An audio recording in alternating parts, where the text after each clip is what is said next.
Kung walang specific provision na nilabag, kung walang intentional act, then legally, no culpable violation.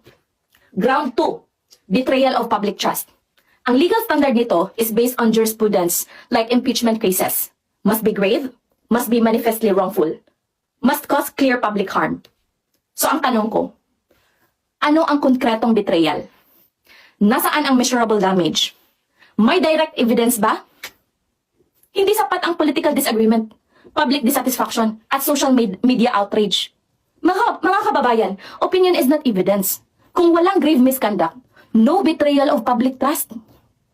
Ground 3, graft and corruption. Ang legal standard nito, dapat may misappropriation ng public funds, may personal gain, may documented evidence. At tandaan, under Article 9D, ang Commission on Audit o COA ang nag-audit ng public funds. So my questions, nasaan ang COA adverse findings? Nasaan ang paper trail? Nasaan ang personal gain? COA cleared her, mga kababayan. And COA findings are clean. So kung walang documented misuse, then legally, no graft, no corruption. Hearsay is equal to legally insufficient. Fourth ground, other high crimes. Ang legal standard nito must be a defined offense under law, must be serious, must be proven with evidence. So my questions, anong specific crime? Defined ba ito sa batas? Nasaan ang proof? Undefined accusations is equal to no case. So, no defined crime, no proof, no high crime. Mga kababayan, tandaan ninyo, impeachment is not a numbers game. Hindi ito paramihan ng galit. Paramihan ito ng ebidensya.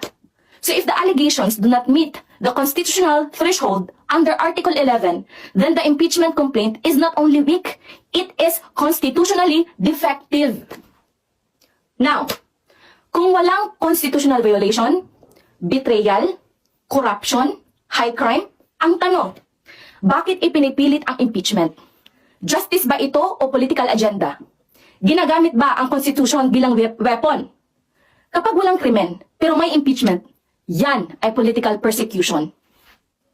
I believe that the Supreme Court will uphold the Constitution, ensure due process, and prevent abuse of impeachment powers. Because the Constitution is not a weapon. It is a shield for justice. Now, let's look at the biblical lens, mga kababayan. Sa Exodus, chapter 23, verse 2, says, "Thou shalt not follow a multitude to do evil." Dili ka magsunod sa usa ka panon sa katawhan sa pagbuhat og dautan. So, hindi porke marami ang naniniwala. Tama na. Truth is not determined by majority. Neither shalt thou speak to wrest judgment.